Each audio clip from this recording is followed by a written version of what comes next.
In this video, I'll share how I got started with AI and LLMs. The use case is simple. I wanted to chat with the documentation of some old projects that I worked upon. Here is one of the project called Space Cloud, with a lot of documentation written in Markdown. I'm aware that there are plenty of tools out there to handle this, but I wanted to give it a shot myself.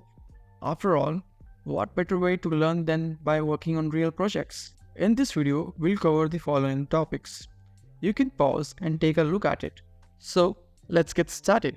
There are many open source and closed source LLMs available, like Meta's Llama, Mistral, OpenAI, and Gemini to name a few. You can access them via their website, and most of them provide an API to access it programmatically. Let's see how we can run some of these open source LLMs locally. Many LLM management softwares like Ollama, NLM Studio, GenAI, GPT4All are available to help you run LLMs locally.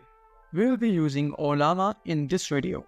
I have installed Ollama on my WSL Linux using this command. You can find different installation methods on their website. Ollama is a CLI application.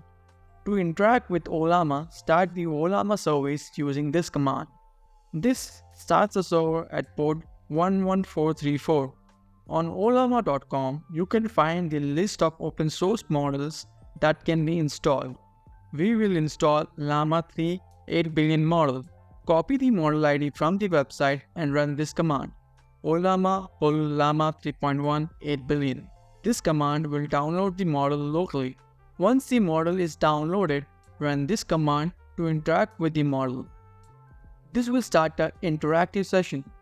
Let's ask a question to write a Hello World program in Python.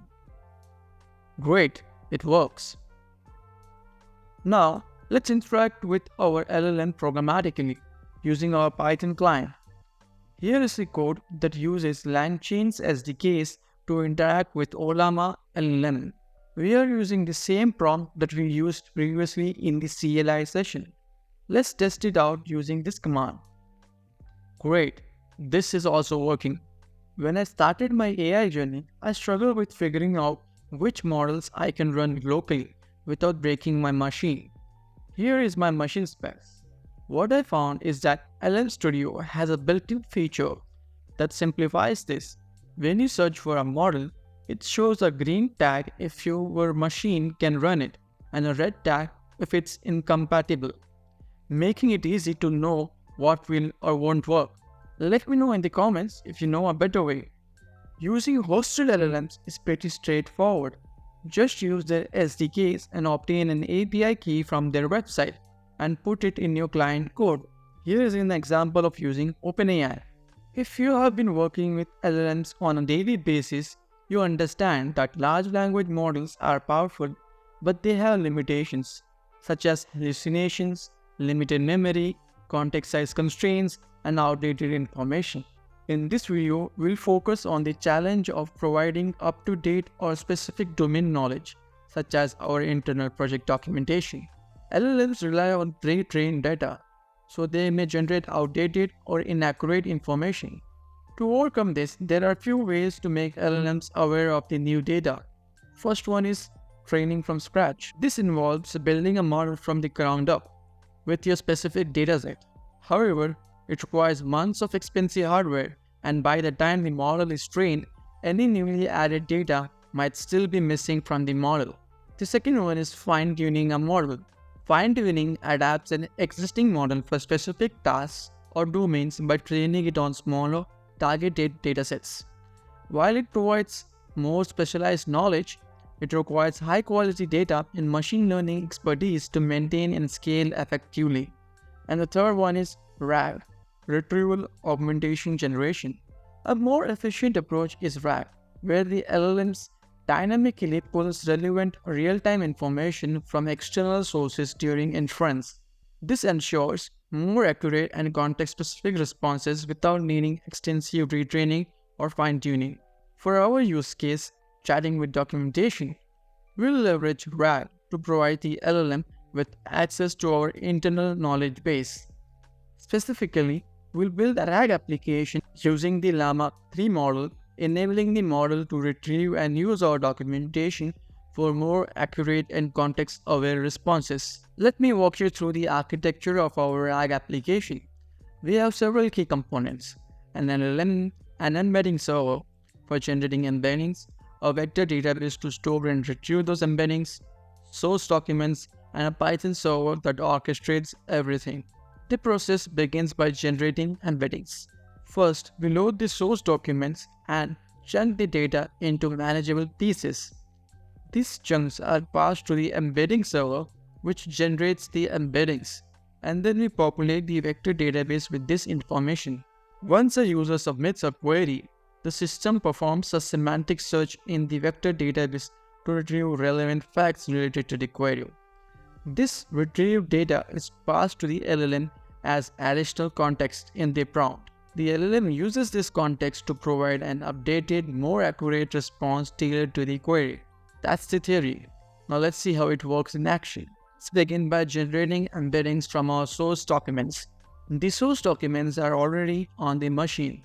To follow along, clone this Git repository, where the markdown files are located in the content directory.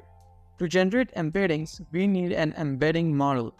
We'll be using this open source model as our embedding server. You can run it locally using Ollama with this command. Since we are using Chroma as our vector database, the embeddings will be stored in the Chroma directory. Here is the code that handles the embedding process. The main function first loads each markdown file from the content directory and splits it into chunks, with each line becoming a chunk. These chunks are stored in the flattened documents array. The add to Chroma function generates embedding for each chunk, assigning them unique IDs. If this script is rerun, no new embeddings will be created as they are already chunked. Now, execute this script with this command.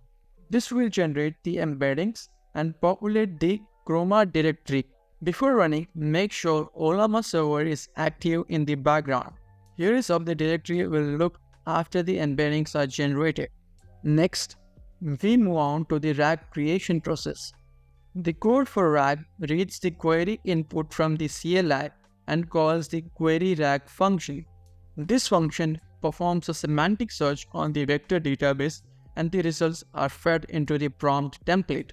The prompt is then passed to the LLM to generate a response which is printed in the terminal.